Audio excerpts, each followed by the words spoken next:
여러분 안녕하십니까? 6월 18일 굿모닝 MBN 시작합니다. 네, 먼저 오늘의 주요 뉴스입니다. 청와대와 국방부 통일부가 어제 북한의 막말에 가까운 담화와 9.19 남북 군사 합의 파기 예고 등을 강하게 비판했습니다. 윤도환 청와대 국민소통수석은 북측의 사리분별 못하는 언행을 감내하지 않을 것이라고 경고했습니다. 김현철 통일부 장관이 파국으로 치닫는 남북관계에 책임을 진다며 사의를 표명했습니다. 청와대 국가안보실을 포함한 외교안보라인 인사교체 얘기도 나오고 있습니다. 동생 김여정 북한노동당 제1부부장이 주도하는 대남 비난 속에 김정은 위원장의 모습이 보이지 않고 있습니다. 이런 가운데 미사일 발사 실험이 있던 신포항 방면으로 김 위원장의 전용기가 이동하는 게 포착됐습니다.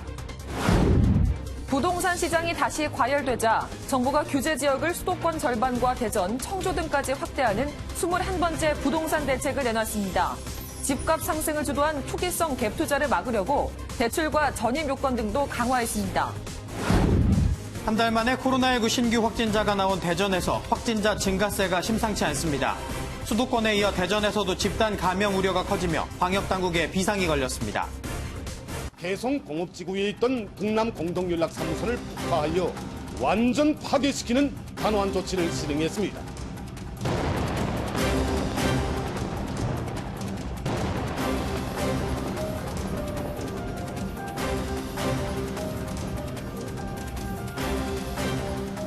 본말을 전도한 미사려구의 나열, 책임을 전가하는 철면피한 궤변. 남조선 당국자의 연설을 듣자니 속이 메슥메슥해지는 것을 느꼈다.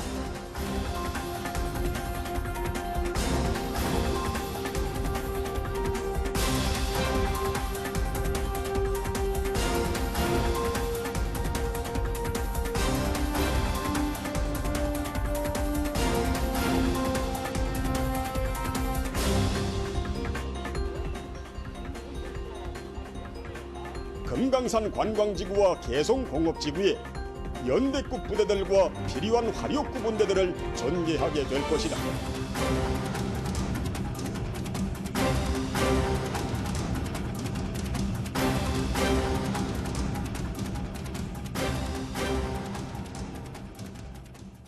속이 메스해진다. 철면피한 궤변이다. 앞서 보신 것처럼 북한이 남북 연락사무소를 폭파한 데 이어 김여정 제1부부장 명의의 담화를 통해 원색적 비난을 쏟아냈죠. 네, 이에 대해 청와대는 무례하고 몰상식하다며 강한 유감과 함께 상응 조치를 경고했습니다. 또 김현철 통일부 장관은 남북관계 악화 책임을 지고 물러났습니다. 첫 소식 최중락 기자입니다. 청와대는 김여정 제1부부장 담화 이후 아침 8시 반부터 10시까지 긴급 NSC 화상 상임위원회를 개최했습니다. 그 결과로 윤도환 청와대 국민소통수석은 무례하다, 몰상식하다, 예의를 갖춰라 등 격한 말로 현 정부 들어 가장 강한 어조로 북측을 비판했습니다. 그간 남북 정상 간 쌓아온 신뢰를 근본적으로 훼손하는 일이며 북측에 이러한 사리 분별 못하는 언행을 우리로서는 더 이상 감내하지 않을 것임을 분명히 경고합니다. 또 북측이 비공개로 제의한 대북특사 파견을 공개한 것도 전례 없는 비상식적인 행위라며 강한 유감을 표명했습니다. 문 대통령도 전직 통일부 장관 등 원로들과 오찬을 함께한 자리에서 북한에 대해 굉장히 실망스럽다는 반응을 보인 것으로 전해졌습니다. 김현철 통일부 장관은 긴급 NSC 상임위원회 참석 이후에 청와대 사의를 표명했습니다. 현재 상황을 예상할 수 있었던 시점이 저는 있었다고 생각합니다. 그런 부분들에 관련돼서 누군가는 책임을 져야 한다 이런 생각을 했습니다. 후임 통일부 장관에는 남북 정상회담 경험이 있는 임종석 전 비서실장이 유력하게 거론되는 가운데 통일부 정책보좌관을 지낸 3선의 홍익표 의원과 4선의 우상호 의원도 물망에 오릅니다. MBN 뉴스 최중락입니다. 북한이 서해상 부근의 포병부대 배치와 포사격을 경고하면서 연평도 지역은 군사 충돌에 대한 긴장감이 커지고 있습니다. 연평도에 주둔한 해병대는 24시간 경계 태세로 북한의 동향을 살피고 있다고 밝혔습니다. 우종환 기자입니다. 연평도에서 북방 한계선 NLL 넘어 북한의 갈도와 장제도가 보입니다. 10km 이내 거리에 있어 확대해보면 이곳을 향해 배치된 북한의 해안포 진지가 어렴풋이 보입니다. 일부 해안포 진지가 열려있는 곳도 있었는데 군은 단순 위험용이라고 밝혔습니다. 사용 중으로 알려진 북한 해안포 진지들은 모두 닫힌 상태로 특별한 움직임은 보이지 않았습니다. 북한이 남북연락사무소를 폭파한 사실이 알려지면서 연평도에는 긴장감이 흘렀습니다. 연평도는 10년 전 김정은 국무위원장이 후계자로 등장하면서 포격을 받아 군 장병 2명과 민간인 2명이 숨지는 피해를 입었기 때문입니다. 연평도에 있는 대피소 8곳은 그동안 코로나19로 폐쇄됐는데 공무원들이 대피소 상태를 점검하고 나섰습니다. 연평도에는 2,100여 명의 주민이 거주하는데 주민들은 불안 속에서도 대체로 침착한 모습입니다. 우리가 여기가 지금 요새 분위기가 안 좋으니까 좀 조심해서 작업하자. 이제 이런 식으로 이제 자꾸 계속 방송을 해주죠. 뭐 그렇게 크게 불안해하거나 뭐 그런 건 없어요, 아직. 연평도에 주둔한 해병대는 24시간 경계태세로 북한의 동향을 살피고 있다고 밝혔습니다. 어제부터는 군 계획에 따라 연평도와 주변 섬 일대에서 서북 도서 순환 훈련도 시작됐습니다. MBN 뉴스 우종환입니다. 북한 고려항공 소속 특별기가 평양에서 동해안으로 향하는 항적이 포착됐습니다. 김정은 북한 국무위원장이 시찰이나 해외 일정에 전용기로 사용했던 기종인데 공교롭게 미사일 발사 실험이 있던 신포항 방면을 향하고 있었습니다. 배준우 기자입니다. 어제 오전 북한 김정은 위원장의 특별기로 보이는 북한 항공기의 움직임이 포착됐습니다. 항공기 추적 사이트인 플라이트 레이더 24엔 어제 오전 10시쯤 북한 고려항공 여객기 한 대가 평양 방면에서 출발해 함경남도 함흥 지역 상공을 비행한 걸로 나타나 있습니다. AN-148 기종의 이 항공기는 김 위원장이 지방 시찰 때 애용하는 기종인 만큼 김 위원장이 탑승했을 가능성이 제기됩니다. 함흥 방면으로 향하다 신호가 끊겼는데 항로 방향엔 경제특구이자 북한의 관광사업 거점인 나진 선봉지구와 최근 북한의 비밀 해군기지로 지목된 신포항이 있습니다. 특히 신포항에선 최근 소형 잠수함이 포착되고 미사일 사출 실험을 한 정황도 있어 SLBM 도발 준비를 위한 움직임일 수도 있다는 관측이 나옵니다. 이건 한다고 무조건 봅니다. 이 SLBM이나 ICBM 관계는 미국과의 트랙이거든요. 조만간에 북한이 한반도에 상응하는 별도의 상황으로서 미국을 향한 어떤 SLBM의 어떤 실제 잠수함에서의 발사. 북한이 남북 군사 합의를 깨는 것을 넘어 미국을 향한 군사 도발로 이어질지 한미 정보 당국이 촉각을 곤두세우고 있습니다. MBN 뉴스 배준우입니다. 안정세를 보이던 서울 집값이 다시 오를 조짐을 보이고 수도권 비규제 지역으로 풍선 효과가 나타나면서 결국 정부가 21번째 부동산 대책을 내놨습니다. 우선 북한 접경지를 제외한 수도권 대부분과 대전, 청주 지역 등을 추가 규제 지역으로 묶기로 했습니다. 먼저 이병주 기자입니다.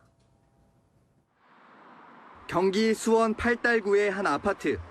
일대 재개발 바람이 불면서 전용 59제곱미터가 최근 4억 1천만 원에 거래됐습니다. 지난 2월 거래와 비교하면 3개월 새 아파트 값이 55%나 오른 겁니다. 이처럼 12.16 부동산 대책 이후 수도권 외곽으로 풍선 효과가 심화되는 등 시장이 다시 과열 양상을 보이자 정부가 현 정권 출범 이후 21번째 부동산 대책을 내놨습니다. 급격히 증가하는 유동자금이 주택시장으로 재유입되면서 서울 및 수도권, 일부 지방에서 과열 현상이 다시 나타나고 있습니다. 우선 대출과 정비사업 등이 까다로워지는 규제 지역을 대폭 늘려 지정했습니다. 파주와 김포 등 북한 접경 지역 일부를 제외하고는 수도권 대부분 지역이 규제 지역으로 묶여 투기 과열 지구는 48곳, 조정 대상 지역 69곳으로 늘었습니다. 충청권에서 청주와 대전도 새로 포함됐는데 일부 지역의 과열 양상이 지난해부터 감지됐던 만큼 뒷북 대책이라는 지적도 나옵니다. 네, 저희는 선의의 실수요자들은 피해를 보지 않도록 굉장히 조심스럽게 지정을 할 수밖에 없었다라고 하는 말씀을. 정부와 서울시는 잠실 스포츠 전시산업단지 등 개발 호재가 있는 강남구 대치 삼성 청담동과 송파구 잠실동 전역을 1년간 토지거래 허가구역으로 지정해 투기 수요를 막기로 했습니다. 이렇게 되면 이들 지역에서는 부동산을 살 때 지자체의 허가를 받아야 하고 주거용 토지는 2년간 매매나 임대가 금지됩니다. MBN 뉴스 이병주입니다. 정부가 내놓은 이번 고강도 부동산 대책에 대해 전문가들은 풍선 효과 차단과 갭 투자 봉쇄 등 일정 효과가 나타날 것으로 예상했습니다. 하지만 이번까지 21번째 잦은 대책에 대한 내성이 대책 효과를 반감시킬 수 있다는 지적도 나왔습니다. 신용식 기자입니다. 올해 1분기 개인이 법인에 양도한 아파트 거래량은 13,000여 건으로 지난해 전체 거래량의 73%에 달합니다. 개인 합산 주택수를 분산할 수 있는 탓에 법인이 다주택자 규제 회피 수단으로 악용되는 겁니다. 이번 부동산 대책은 기존 규제의 느슨한 틈을 파고든 투기를 차단하는 데 집중했습니다. 법인 부동산의 종부세 6억 원 공지가 폐지되고 양도 차익에 대한 세율도 2배로 높아집니다. 모든 지역에서 법인 주택담보대출까지 금지되는 등 투기 목적의 부동산 거래를 막겠다는 의지가 담겼습니다. 또 수도권 투기과열지구 내 재건축 조합원의 자격 요건을 실거주 2년 이상으로 강화했습니다. 거주 여부와 상관없이 조합원 자격을 얻었던 기존 상태에서 실거주자의 주거 환경 개선이라는 목적 달성에 집중한 것으로 풀이됩니다. 다만 저금리로 인한 시중의 풍부한 유동성과 근본적인 부동산 공급 대책에서는 벗어나 있어 장기적 측면에서 실효성은 미지수라고 전문가들은 설명했습니다. 대출 옥죄기 등 일괄적인 규제가 실소유자의 내 집 마련을 위협할 수 있다는 우려의 목소리도 있습니다. MBN 뉴스 신용식입니다. 장마철을 앞두고 빗물바지 점검이 한창인데 서울 도곡동 현장에서 작업하던 근로자 2명이 숨지는 사고가 발생했습니다. 비가 내린 부산에서는 빗물에 미끄러져 교통사고도 발생했습니다. 주진희 기자입니다. 구조대원들이 큰 호스를 하수구에 넣어 오수를 한참 빼내고 나서야 의식을 잃은 사람들을 구조해냅니다. 어제 장마철을 앞두고 빗물바지 설치 공사를 하던 서울 도곡동 현장에서 작업자 2명이 하수구로 추락한 겁니다.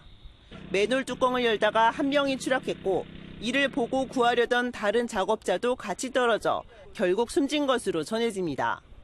서울 강남구청 측은 작업자의 실수로 사고가 난 것으로 보고 있지만 경찰은 2인 1조 작업 등 안전규칙을 준수했는지 조사하고 있습니다. 부산에서는 수영 강변대로를 달리던 승용차가 중앙 분리대를 들이받는 사고가 발생했습니다. 이 사고로 운전자와 동승자 2명이 찰과상을 입었고 경찰은 빗물에 미끄러지면서 사고가 난 것으로 보고 조사하고 있습니다. 어제 오전에는 경기도 고양시의 한 아파트에서 불이 나 35살 남성과 2살 배기 아기가 연기를 마셔 병원으로 이송됐습니다. 소방당국은 현관에서 보관하던 전기 자전거에서 불이 난 것으로 보고 있습니다. MBN 뉴스 주유진입니다. 이제 마스크는 없으면 어색한 어느덧 생활 필수품이 됐고 대중교통을 탈 땐 마스크 착용이 의무죠. 하지만 20대 남성이 마스크를 쓰지 않고 버스에 타려다 난동까지 부렸고 급기야 현행범으로 경찰에 체포됐습니다. 정태진 기자입니다. 서울의 한 버스 정류장입니다. 지난 15일 오후 2시 50분쯤 이 정류장에서 20대 남성 A씨가 마스크를 착용하지 않은 채 버스에 탔습니다. 버스 기사는 A씨에게 마스크를 쓰지 않았으니 하차해달라 요구했지만 A씨는 요금을 돌려달라며 실랑이를 벌였습니다. 소리가 잠깐 나길래 경찰차 한 대인가 2대 있었고 주변 사람들 다 쳐다보고 있고 그러더라고요. 막 욕하면서 막 고래고래 막 소리 나는 게 들려요. A씨는 30분간 버스에서 내리지 않고 소란을 피웠고 다른 승객 10여 명은 버스에서 내릴 수밖에 없었습니다. A씨는 정류장에서 200m 떨어진 이곳에서 내려 실랑이를 벌이다 경찰의 현행범으로 체포됐습니다. 그제 서울 구로구에서도 마스크를 쓰지 않은 승객 B씨가 하차를 거부하며 난동을 부리다 붙잡혔습니다. 두 사람을 모두 업무방해 혐의로 입건한 경찰은 앞으로도 마스크 미착용자가 운행을 방해하는 일에 대해서는 엄중하게 대처하겠다고 밝혔습니다. MBN 뉴스 정태진입니다. 재난지원금 지급 직후부터 살아나는가 싶던 소비가 최근엔 다시 주춤하다고 합니다. 재난지원금이 거의 소진된 영향인데요. 이 정부는 대대적인 세일로 내수 회복 불씨를 살리겠다는 계획이지만 일회성 행사로 그치진 않을지 우려도 나옵니다. 서영수 기자입니다. 서울의 한 전통시장. 상인들만 우두커니 가게를 지킬 뿐 오가는 사람이 거의 없습니다. 상인들은 재난지원금이 지급된 지난달과 달리 이달 들어선 손님이 확연히 줄었다고 말합니다. 5월 달에는 재난지원금을 많이 쓰셨는데 6월 달에는 다 썼는지 조금 들어오세요. 그래서 매출도 많이 좀 줄었어요. 지급 한 달 만에 재난지원금이 대부분 소진되면서 소비 진작 효과가 사라지고 있다는 분석입니다. 재난지원금 지급이 시작되고 회복세를 보이던 서울 지역 전통시장과 소상공인 매출은 최근 매출 감소폭이 다시 늘어났습니다. 정부는 다음 주부터 2주간 백화점과 자동차, 가전 등 모든 업계가 참여하는 대규모 행사를 열어 소비를 되살린다는 계획입니다. 국민들의 작은 소비 하나하나가 모여서 동네 가게를 살리고 중소기업을 살리고 대한민국.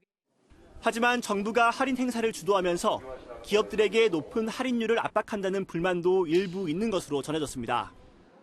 또 코로나19 사태가 진정될 기미를 보이지 않는 상황에서 자칫 일회성 행사에 그칠 수 있다는 우려도 나오고 있습니다. MBN 뉴스 서영수입니다. 전국 일부 국공립대학들이 총장 선출을 둘러싸고 학내 갈등을 겪고 있습니다. 부산의 한 대학은 교수 한 표에 학생은 0.0011표라고 하는데 이 비율은 교수총회에서 정해졌습니다. 안진우 기자가 취재했습니다. 교수와 교직원 간 몸싸움이 벌어집니다. 곳곳에서 고성과 함께 실랑이가 오갑니다.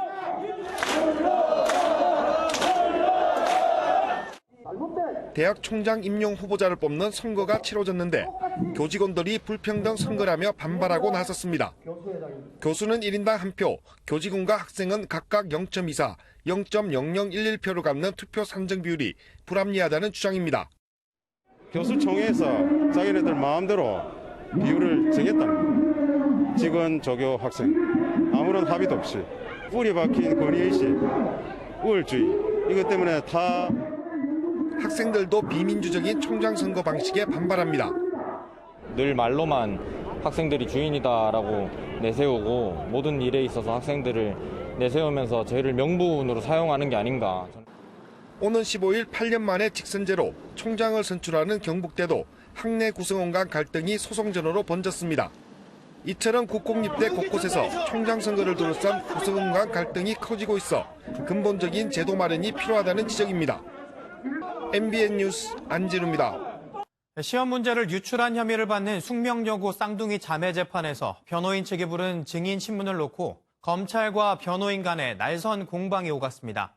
검찰은 변호인이 유도 신문을 한다고 이의를 제기했고 변호인은 말을 자르지 말라고 반박하면서 재판부가 중재까지 나섰습니다.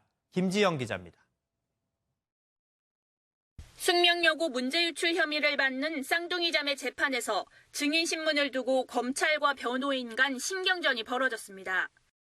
변호인은 증인으로 출석한 숙명여고 교사 김모 씨에게 쌍둥이 자매 외에 성적 급상승 사례를 알고 있느냐고 물었고 김 씨는 이 사건을 통해 성적이 크게 오른 사례가 여러 건 있다는 걸 알게 됐다고 답변했습니다.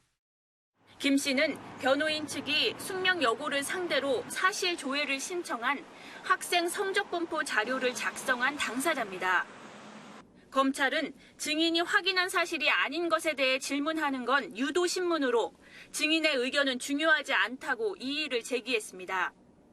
증인이 이 자료를 통해 성적 급상승 사례가 더 있다는 걸 알았을 뿐 쌍둥이 자매의 문제 유출 여부는 알 수 없다는 취지의 반박입니다. 이에 변호인은 성적 관련 전문가의 의견을 들어야 한다고 재반박했고 검찰은 전문가가 아닌 사실조회 답변을 보낸 교사일 뿐이라고 맞받아쳤습니다. 이 과정에서 변호인은 말을 자르는 검사를 제지해달라고 재판부에 요청하기도 했습니다. 중재에 나선 재판장은 서로 예의를 갖춰달라며 증인이 경험한 부분에 대해서만 질문할 것을 주문했습니다. 교무부장으로 있던 쌍둥이 아버지는 시험 문제를 유출한 혐의로 지난 3월 대법원에서 유죄가 확정됐습니다. MBN 뉴스 김지영입니다. 중국 베이징에선 대형 농수산물 시장인 신파디 시장발 코로나19 확진자가 늘어나면서 항공편 70%가 끊기는 등 베이징이 사실상 중봉쇄에 들어갔습니다. 이런 가운데 중국 보건당국자는 한 달 전부터 감염이 이미 시작됐을 가능성을 제기했습니다. 신재우 기자입니다. 베이징 셔오드 공항의 전광판에 중국 주요 도시로 가는 항공편이 취소됐다는 알림이 뜹니다. 탑승객들은 행선지 이동에 필요한 QR코드를 확인해 봅니다. 어제까지 심파티 시장발 누적 확진자가 148명까지 나오면서 베이징 셔오드 공항과 다신공항 항공편 운항이 무더기로 취소됐습니다. 두 공항에서 취소된 항공편만 전체 항공편의 70%에 달하는 1,255편으로 알려졌습니다. 시내버스와 지하철에 승객이 몰리면 탑승을 제한하기로 하는 등 베이징은 사실상 준봉쇄 상태에 들어갔습니다. 全面提高各类医疗卫生机构、学校、养老机构、地铁、公交等防控等级，全面落实重点人员禁止离京的措施。 중국 보건당국자는 한 달 전부터 이미 경증 혹은 무증상 확진자가 있었기 때문에 지금처럼 시장에 다량의 바이러스가 검출됐을 가능성을 제기하기도 했습니다. 이런 가운데 심파티 시장을 방문했던 저장성 지역의 상인도 확진 판정을 받는 등 중국 전역에 베이징발 바이러스 확산 우려가 커지고 있습니다. MBN 뉴스 신재우입니다. 골퍼들의 로또라고 불리는 홀인원. 평생 한 번도 어려운 이 일을 며칠 새 2번이나 경험했다면 어떤 기분일까요? 미국 네브라스카주의 아마추어 골퍼인 이 여성. 최근 파3 5번 홀에서 홀인원에 성공했습니다. 그리고 며칠 뒤 그 짜릿함이 채 가시기도 전에 그녀는 또 한 번 거짓말 같은 홀인원을 기록했는데요. 우연한 일치인 건지 이번에도 파3 5번 홀에 2번 모두 아버지에게 선물 받은 똑같이 생긴 공이었다고 합니다. 아마추어 골퍼가 홀인원을 할 확률은 12,000분의 1이라고 하는데요. 며칠 새 2번이라니 평생의 운을 다 끌어모았다고 해도 과언이 아니겠네요. 겨울도 아닌데 스키장이 사람들로 북적였다고 합니다. 그것도 아주 독특한 복장으로 말이죠. 학사모를 쓴 학생과 가족들이 모였습니다. 그리고는 손을 소독한 뒤 스키 리프트에 몸을 싣습니다. 이들이 향하는 곳은 산 꼭대기. 정상에 도착하면 졸업장을 건네받게 되는데요. 미국 뉴햄프셔의 한 고등학교에서 진행한 아주 기발한 졸업식의 모습입니다. 사회적 거리 두기를 지키려고 스키 리프트를 이용해 거리와 시간차를 두고 졸업장을 받는 방법을 고안해낸 건데요. 평소 그려왔던 졸업식 풍경과는 좀 다르지만 두고두고 떠올려볼 만한 졸업식이 됐겠네요. 결혼할 때 흔히 검은 머리 팥불이 되도록 해로하라는 말을 덕담으로 하곤 하는데요. 그 바람을 꼭 지킨 두 분이 이색적인 결혼기념일을 맞았습니다. 미국 위스콘신주의 한 마을. 각종 플래카드를 단 자동차 행렬이 줄줄이 이어집니다. 빈 깡통까지 달아서 왁자지껄한 환호성 소리를 대신하는데요. 오늘은 이 부부의 결혼 75주년이 되는 날입니다. 가족들은 코로나19를 고려해 자동차 퍼레이드라는 이색 축하 행사를 기획했는데요. 이웃들까지 가세해 두 할머니, 할아버지의 결혼기념일을 축하했습니다. 서로 도우며 평생 모든 걸 함께 해왔다는 두 어르신. 앞으로도 행복한 살아가시길 응원할게요. 지금 충청 남부와 남부지방, 제주에서는 비가 내리고 있습니다. 특히 강한 빗줄기가 이어지는 제주와 전남 해안에서는 호우주의보도 내려져 있습니다. 이미 지난 주말에 제주와 전남 해안에서 많은 비가 쏟아져 있어 지반이 약해져 있는 상태인데요. 또 큰 비가 내릴 것으로 보여 주의가 필요하겠습니다. 예상되는 비의 양은 전남 남해안과 제주에서 100mm 이상, 전남과 경남 해안에서는 30에서 80mm, 그 밖에 남부 곳곳으로는 10에서 40mm 정도가 되겠습니다. 강한 비가 집중되는 시점도 살펴보도록 하겠습니다. 제주도는 아침까지 한 번, 오후부터 밤사이 또 한 번 이렇게 두 차례 세차게 쏟아지겠고요. 전남 남해안은 지금부터 낮 사이가 되겠습니다. 오늘 중북부 지역은 비 소식 없이 구름만 지나겠습니다. 영동은 동풍의 영향으로 밤부터 비가 오겠습니다. 충청 남부와 남부지방, 제주도는 비가 오다가 밤에 대부분 그칠 것으로 보입니다. 자세한 현재 기온 살펴보겠습니다. 서울 20.5도, 대구는 19.1도입니다. 오늘 중북부 지역은 낮 기온 서울 28도, 춘천 29도까지 올라 후텁지근하겠습니다. 반면 비가 내리는 남부지방은 전주와 대구 23도에 머물면서 더위가 주춤하겠습니다. 경남과 제주의 비는 내일 새벽까지, 영동은 밤까지 이어지겠고요. 오후에는 충청 이남 지역에서 소나기 구름이 만들어지겠습니다. 날씨였습니다.